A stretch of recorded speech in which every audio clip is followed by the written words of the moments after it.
বেতন ছিল মাত্র 5,000 টাকা। ছেলেটির দোকানের সামনে দিয়ে প্রতিদিন একটি মেয়ে স্কুলে যেত। মেয়েটি ছিল পর্দাশীল, যদিও তার মুখটি প্রায় খোলা থাকতো।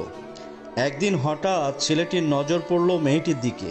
এভাবে বেশ কদিন যাওয়ার পর একদিন মেয়েটি বুঝতে পারলো ছেলেটি তাকে লক্ষ্য করে।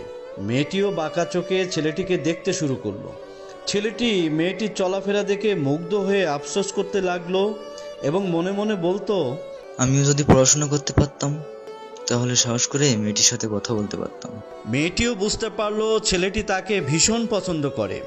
তাই একদিন মেয়েটি ছেলেটির দোকানের পাশে দাঁড়িয়ে রইল। তখন দুপুরের খাওয়ার জন্য ছেলেটি বাহির হলো। সে একটি কম দামের হোটেলে গিয়ে হালকা কিছু খেতে থাকলো। তখন মেয়েটি তার পাশে গিয়ে বসলো এবং বলল, তুমি ভাত খেলে না? এ দিয়ে কি পেট ভরবে? তখন ছেলেটি মেয়েটিকে দেখে অবাক হয়ে গেল। আমি ভাত খেলে আমার মা ছোট বোনকে কি খাওয়াবো? সে ছেলেটির হাত ধরে বলতে লাগলো, তুমি যে আমাকে পছন্দ করো, তাহলে আমাকে কি খাওয়াবে? তখন ছেলেটি বলল, আমি তো তোমাকে আপন করে পাওয়ার জন্য দেখি না, তবে এটা সত্য যে তোমাকে দেখতে আমার খুব ভালো লাগে, তাই দেখি। মেয়েটি ছেলেটির কথা শুনে নির্বাক হয়ে তাকিয়ে থাকলো। সে বুঝে গেল ছেলেটির চরিত্র, এমনকি ভাবনাও সুন্দর। সেদিন মেয়েটি চলে গেল। বাসায় গিয়ে রাত্রিবেলা মেয়েটি অসুস্থ হয়ে পড়ল। তখন মেয়ের বাবা ফোন করে তার আত্মীয়ের এক ছেলেকে, যার সাথে মেয়েকে বিয়ে দেওয়ার জন্য সে পাগল।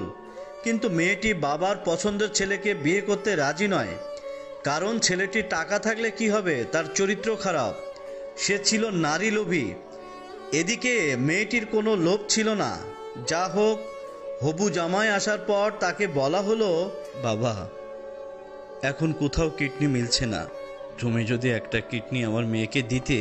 তুমি তো বলছো আমার মেয়েকে তুমি অনেক ভালোবাসো, তাকে পেলে তুমি ভালো হয়ে যাবে, তাহলে আজ পরীক্ষা দাও। তখন ছেলেটি বলল, আমি আপনার রোগগ্রস্ত মেয়েকে বিয়ে করব কেন? আমার কি সুস্থ মেয়ের অভাব আছে নাকি? এই বলে ছেলেপক্ষ চলে গেল। বাবা তখন কেঁদে কেঁদে মেয়ের কাছে গিয়ে সব খুলে বলল। মেয়ে বলে, বাবা, তুমি কে